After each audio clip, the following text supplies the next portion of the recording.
I found out I was pregnant on a Tuesday, and I aborted that Friday.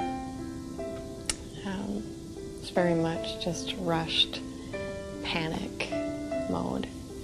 And one thing I'll never forget about walking into that building, there was one picketer on the sidewalk and doing something that we certainly don't advocate, but hollered at me, "You're just a baby killer if you walk into that building." And I knew he was right, but it didn't stop me. You know, if he would have said anything else, you know, "Are you hopeless? I'll help you if you're hopeless." Anything else, I probably would have turned around, but just kept walking and ignored him. And from the moment I walked into that building, it was just numb. This just numb coldness in those walls. You know, this was going to be a procedure, and you were going to walk through the steps of this procedure. And they did everything they could to keep you from thinking anything, from feeling anything. When they took me back for my ultrasound, that they never offered to show it to me. In fact, there was a curtain between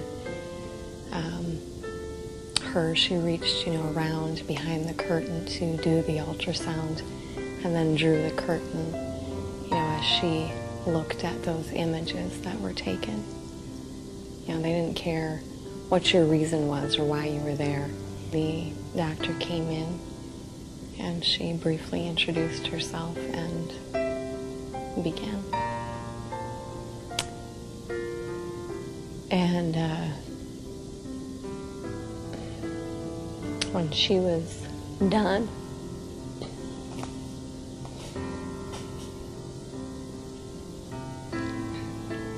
it's like it wasn't real, it was like it wasn't happening until she was done, because when she was done, she took a silver basin and sloshed it around at the foot of my bed and looked in it. Sloshed around the remains of my child and said, "Well, I think we got all of it." And that's when I sat there and I thought, it? What have I done? And they quickly just, put away their things and rush, put away the instruments, put away the tools, and left. Her and the nurse left. And the door closed behind me, and they walked down the hallway with my baby in that basin. And that emptiness just set in immediately. What about the rape victim? What about the incest victim who's been violated? And my response to that is, do we want to turn around and violate her a second time? How much hurt and pain do we want this woman to have to recover from?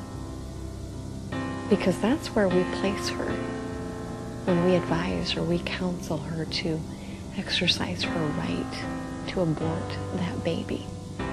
We're forcing her right into being violated a second time and having twice the amount of hurt and twice the amount of pain to heal from.